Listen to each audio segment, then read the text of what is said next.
Damai sejahtera Allah yang melampaui segala akal, itulah yang memelihara hati dan pikiranmu dalam Kristus Yesus Tuhan kita. Amin. Bapak, Ibu, dan saudara-saudari yang dikasihi oleh Tuhan Yesus Kristus, firman Tuhan bagi kita dalam ibadah minggu hari ini, tertulis dalam kitab Injil menurut Lukas, pasal 17, ayat 11 sampai ayat 19, demikian. Dalam perjalanannya ke Yerusalem, Yesus menyusur perbatasan Samaria dan Galilea. Ketika ia memasuki suatu desa, datanglah 10 orang kusta menemui dia. Mereka tinggal berdiri agak jauh dan berteriak, "Yesus, Guru, kasihanilah kami." Lalu ia memandang mereka dan berkata, "Pergilah, perlihatkanlah dirimu kepada imam-imam." Dan sementara mereka di tengah jalan, mereka menjadi tahir. Seorang dari mereka ketika melihat bahwa ia telah sembuh, kembali sambil memuliakan Allah dengan suara nyaring. Lalu tersungkur di depan kaki Yesus dan mengucap syukur kepadanya. Orang itu adalah seorang Samaria.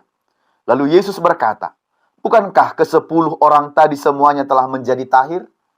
Di manakah yang 9 orang itu? Tidak adakah di antara mereka yang kembali untuk memuliakan Allah, selain daripada orang asing ini?" Lalu ia berkata kepada orang itu, "Berdirilah dan pergilah, imanmu telah menyelamatkan engkau." Demikian firman Tuhan. Bapak, Ibu, dan saudara-saudari yang dikasihi oleh Tuhan kita Yesus Kristus, bagaimanakah kita merespon kebaikan, kemurahan, dan berkat-berkat Tuhan yang kita terima dalam kehidupan kita? Bagaimanakah cara kita merespon kebaikan, kemurahan, dan berkat-berkat yang kita terima dari Tuhan dalam perjalanan kehidupan kita? Yang pasti, Tuhan memberkati kehidupan kita.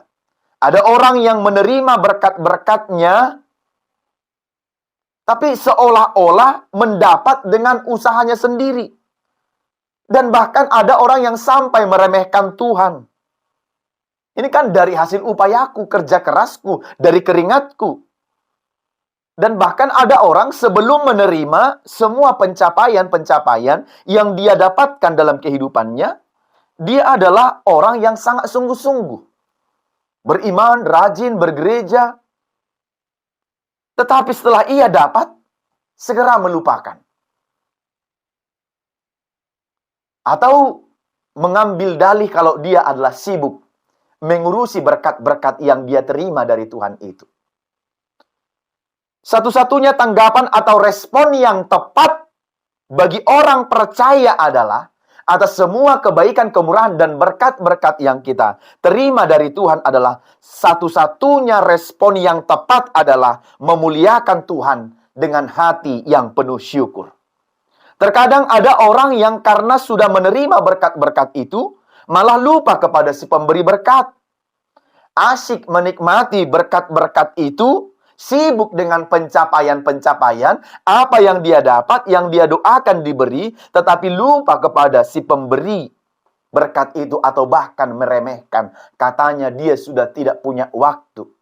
Katanya waktunya lebih banyak mengurus bisnisnya, hartanya, dan lain sebagainya. Bapak, Ibu, demikianlah dengan firman Tuhan yang kita dengarkan pada hari ini dari Lukas pasal 17 ayat 11 sampai 19 mengenai kisah Yesus menyembuhkan, membersihkan 10 penderita kusta. Dalam perjalanan Yesus menuju Yerusalem, karena hari kebangkitannya sudah dekat, perjalanannya ke suatu tempat di sepanjang perbatasan antara Samaria dan Galilea, dikatakan Yesus memasuki satu desa dan bertemu dengan 10 orang kusta. Menurut hukum, dalam tradisi Yahudi, mereka menjaga jarak, tetapi mereka mengenali Yesus dan berseru kepadanya untuk memohon belas kasihan. Mereka berteriak ketika mereka melihat Yesus itu datang memasuki desa. Mereka berteriak memanggil, "Yesus, Guru, kasihanilah kami." Dan sebutan guru ini dari yang mereka dengar tentang Yesus dari banyak orang. Itu sebabnya ketika mereka melihat, mereka memanggil dia dengan sebutan guru, supaya mereka disembuhkan dan Yesus mengasihani mereka.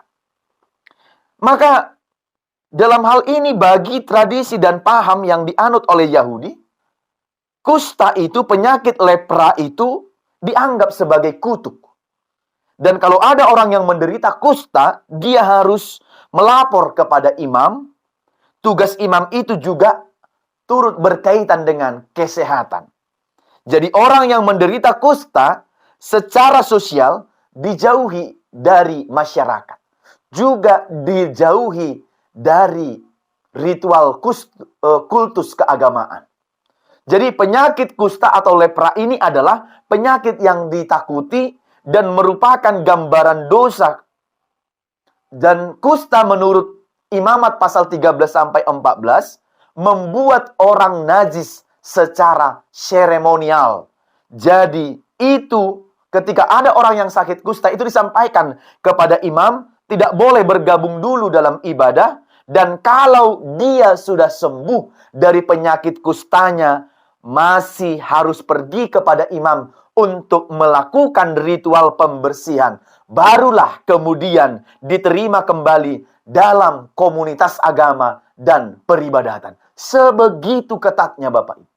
Maka orang kusta itu dijauhi dari kelompok masyarakat, juga dalam persekutuan, peribadatan, dan komunitas agama. Itu sebabnya saya sampaikan juga dalam khotbah pertanyaan, ini kan sangat menyerang mereka secara fisik dan secara psikis. Fisik mereka digerogoti oleh penyakit kusta itu, dan secara psikis juga jiwa mereka, pikiran mereka pasti sangat begitu sedih karena mereka dijauhi dari kelompok masyarakat dan kelompok agama. Kalau kemudian ada gereja yang menjauhi orang-orang sakit, padahal katanya gereja yang hidup itu adalah gereja yang melayani dan melakukan diakoni, maka gereja tidak akan bisa menjawab tantangan dan pergumulan jemaat. Tapi dalam komunitas peribadahan mereka itu tidak diperbolehkan. Nah, penyakit fisik ini mengerikan. Dan konsekuensi sosial juga sangat mengerikan bagi Israel atau tradisi Yahudi. Dan tentunya ini pasti menambah kesengsaraan bagi orang yang menderitanya. Dan tingkat yang parahnya juga adalah, kita lihat di sini, mereka dianggap paling parah dari semua anggapan-anggapan masyarakat. Kalau itu adalah kutuk, dijauhi dari sosial, dijauhi dari agama. Tapi tingkat yang paling mengerikan bahwa orang dengan penderita lepra ini, penderita kusta ini, sudah dianggap sama dengan mati. Itu sebabnya mereka dikucilkan dari masyarakat, termasuk keluarganya. Bahkan penyakit kusta ini harus mengenakan pakaian yang sobek-sobek, membuka kepalanya, dan menutupi bibirnya, dan berteriak, najis, najis. Kemanapun dia pergi, harus berteriak supaya orang menjaga jarak dari dia. Sampai sebegitu parah. Kemudian, dan orang yang dengan penyakit kusta ini selain kulitnya yang sakit, digerogoti oleh penyakit itu, penyakit kusta ini juga menggerogoti pita suara. Tetapi 10 orang kusta dengan penyakit kusta ini masih mampu berteriak memanggil nama Yesus karena kerinduan mereka supaya sembuh. Itu sebabnya ada terkadang kekuatan kayak di luar dari pikiran kita yang ada dari diri kita, yang pada waktu-waktu tertentu bisa seperti, kok bisa ya kekuatan seperti itu keluar dari kita gitu. Nah, itulah kemudian yang kita lihat dari 10 orang yang menderita kusta ini memanggil nama Yesus dengan sebutan guru itu karena mereka melihat untuk meminta belas kasihan dari Yesus. Maka setelah itu Yesus bertemu dengan 10 orang kusta itu, dan yang menjadi satu kumpulan itu, sudah menjadi satu kumpulan, dikatakan 9 dari antaranya adalah Yahudi dan 1 orang itu adalah Samaria. Dan sebelumnya tidak ada persatuan pertemuan antara Samaria dengan Yahudi. Karena Yahudi menganggap diri eksklusif, maka tidak ada hubungannya dengan Samaria. Namun, dalam perkumpulan orang kusta ini, meruntuhkan pemisahan tradisional Yahudi Samaria. Ternyata, dalam perkumpulan orang-orang sakit sependeritaan itu, mereka bisa bersama-sama. Karena memang tadi, dalam kehidupan bermasyarakat, mereka sudah tidak dianggap ada, atau sudah dianggap mati. Jadi perkumpulan dalam satu penderitaan inilah, yang sama-sama rindu disembuhkan inilah, yang memotivasi, mendorong mereka untuk memanggil nama Yesus, supaya Yesus mengasihani mereka. Oleh karena itu, dalam sakit itu mereka bisa satu persekutuan. Mereka terbuang, terpisah di bangsa seperti sudah dikatakan kena kutukan. Oleh karena itu, Yesus peduli. Dan Yesus membuang paham lama. Tidak membiarkan mereka seperti itu. Tetapi Yesus peduli membongkar semua sekat-sekat pemisah.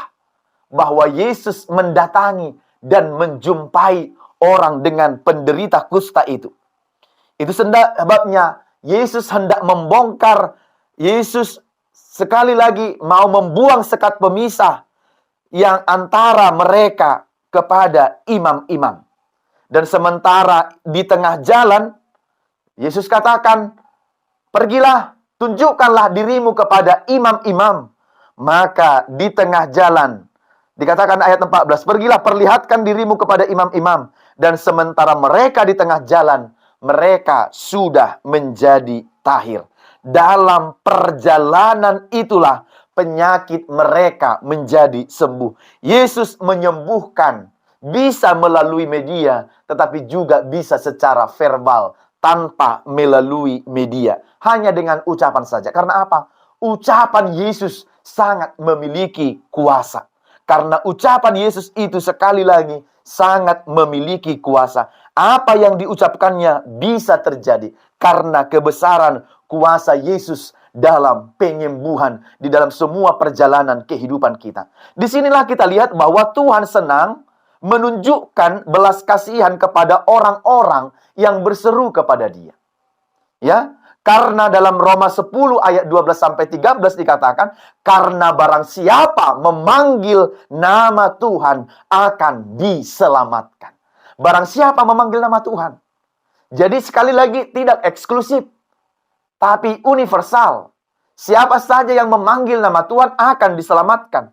Lalu setelah mereka sembuh, seorang dari mereka ketika melihat bahwa ia telah sembuh, kembali sambil memuliakan Allah dengan suara nyaring, lalu tersungkur di depan kaki Yesus dan mengucap syukur kepadanya. Dan orang itu adalah orang Samaria, bukan orang Yahudi yang 9 tadi.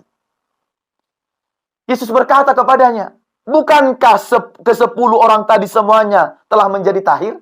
Walau tidak dilihat oleh Yesus yang 9 lagi, tapi Yesus pastikan kalau mereka tahir.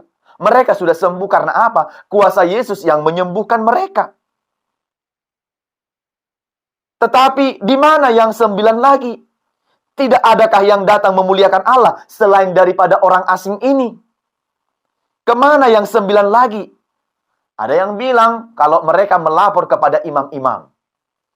Karena tadi instruksi dari Yesus itu adalah, perlihatkanlah dirimu pada imam-imam. Tetapi tidakkah mereka boleh datang kembali memuliakan nama Tuhan? Sebab atas kuasa Tuhan mereka sembuh. Bukankah Yesus yang telah menyembuhkan mereka? Bukankah Yesus yang berkata kepada mereka supaya mereka memperlihatkan diri kepada imam? Sejatinya Yesuslah yang menyembuhkan mereka sehingga mereka boleh pergi menunjukkan diri kepada imam. Kalau mereka sudah sembuh dan boleh diterima dalam persekutuan atau dalam peribadahan atau juga dalam sosial masyarakat. Nah, Yesus berkata kepada orang itu, berdirilah, kepada seorang Samaria yang datang memuliakan nama Yesus dan mengucap terima kasih kepada Yesus, yang tersungkur di kaki Yesus. Dikatakan oleh Yesus kepada dia, berdirilah dan pergilah, imanmu telah menyelamatkan engkau. Keselamatan di dalam Yesus. Orang yang memanggil nama dan percaya kepadanya akan diselamatkan. Hari ini engkau datang, engkau diselamatkan oleh Tuhan kita, Yesus Kristus. Maka Inilah yang luar biasa. Jika yang 9 itu pergi melapor kepada imam-imam Yahudi, tetapi orang lain atau orang Samaria itu mengenal imam yang sesungguhnya adalah Yesus Kristus itu sendiri. Ia malim natutu ima Tuhan Yesus Kristus. Mereka boleh kepada imam-imam yang lain di Israel, tetapi imam yang sejati, yang sesungguhnya adalah Yesus Kristus itu sendiri. Dan orang Samaria itu jauh lebih bisa mengenal kalau dia adalah, Yesus adalah imam yang sesungguhnya. Maka imannya menyelamatkannya. Walau tadinya dia seorang Samaria, karena dia percaya kepada Yesus, maka ia menjadi sembuh dan ia diselamatkan. Pulih hubungannya dengan manusia dan pulih juga hubungannya dengan Tuhan. Ini yang luar biasa. Setelah dia sembuh, maka hubungannya sudah pulih dengan sesama manusia. Dalam masyarakat, dalam ritus keagamaan sudah pulih. Begitu juga hubungannya sudah pulih dengan Tuhan karena dia sudah diselamatkan dan dia sudah disembuhkan. Siapapun yang percaya kepada anaknya Yesus Kristus tidak akan binasa, melainkan beroleh kehidupan yang kekal. Yohanes 3 ayat 16. 9 orang itu menerima kesembuhan, tetapi tidak melangkah lebih jauh lagi. 9 orang itu mengalami kesembuhan secara fisik, tetapi tidak melangkah lebih jauh lagi. Mereka tidak kembali kepada Yesus untuk menerima keselamatan jiwa mereka. Maka harus sampai kepada keselamatan jiwa kita. Tidak hanya pada kesembuhan secara fisik. Maka yang diterima oleh seorang Samaria yang percaya kepada Yesus itu kesembuhan jasmani dan keselamatannya dan keselamatan jiwanya. Sementara yang 9 tadi hanya beroleh kesembuhan fisik, tetapi tidak keselamatan rohani atau keselamatan jasmaninya.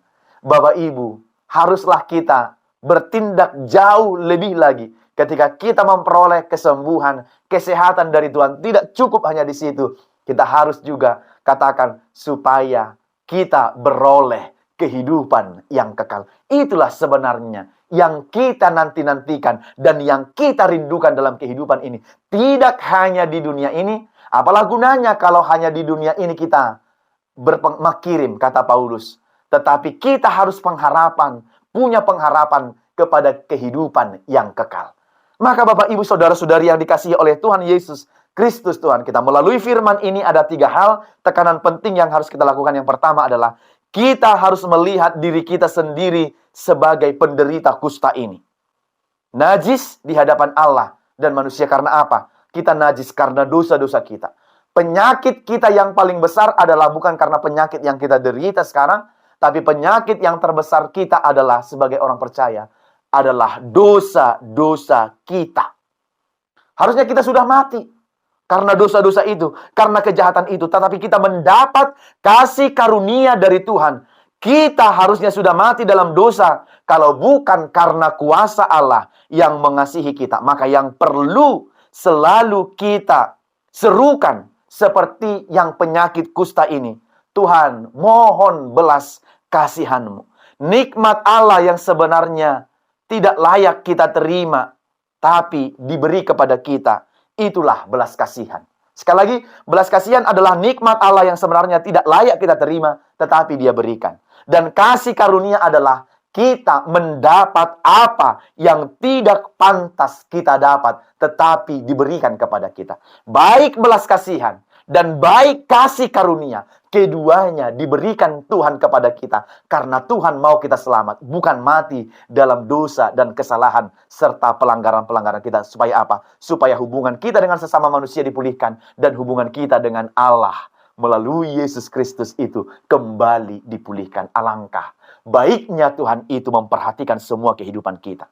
Tuhan menunjukkan belas kasih-Nya kepada orang yang berseru kepadanya. Yang kedua, atas kemurahan Tuhan, kita harus merespon dengan iman yang taat dan memuliakan Tuhan di kaki Yesus dengan hati yang bersyukur. Inilah yang kita lakukan. Atas semua kemurahan-kemurahan itu harus kita respon dengan iman yang taat dan memuliakan Tuhan di kaki Yesus dengan hati yang bersyukur atas apa yang diperbuat oleh Tuhan kepada kita. Tidak akan pernah bisa terhitung oleh kita. Yang sudah pernah sembuh, yang sedang proses penyembuhan, yang mengalami kesembuhan yang dari Tuhan, taatlah dalam imanmu. Semua dapat dikerjakan oleh Tuhan. Karena kebaikan, anugerah, dan kemurahannya, kita mendapat kesembuhan. Bukan melulu kita lihat itu karena kuasa jagonya dokter, jagonya rumah sakit pengobatan. Tidak hanya di Penang, orang-orang kemudian Tuhan ada menyembuhkan orang-orang sakit. Dimanapun, dengan iman percaya kita, dengan pertolongan Tuhan Yesus yang penuh kuasa itu, kita dapat sembuh di dalam anugerah dan kemurahan Tuhan. Yang ketiga, iman yang menyelamatkanmu. Jikalau kita percaya dan beriman kepada Tuhan, kita akan selamat. Keselamatan tubuh kita, sembuh secara tubuh kita, dan juga keselamatan kita untuk kehidupan yang kekal. Setiap orang yang memanggil namanya dan percaya kepadanya sampai selama-lamanya akan diselamatkan. Jadi keselamatan yang daripadanya adalah keselamatan yang universal, yang dapat menyelamatkan semua orang yang berseru dan percaya kepadanya. Maka percayalah kepada Kristus.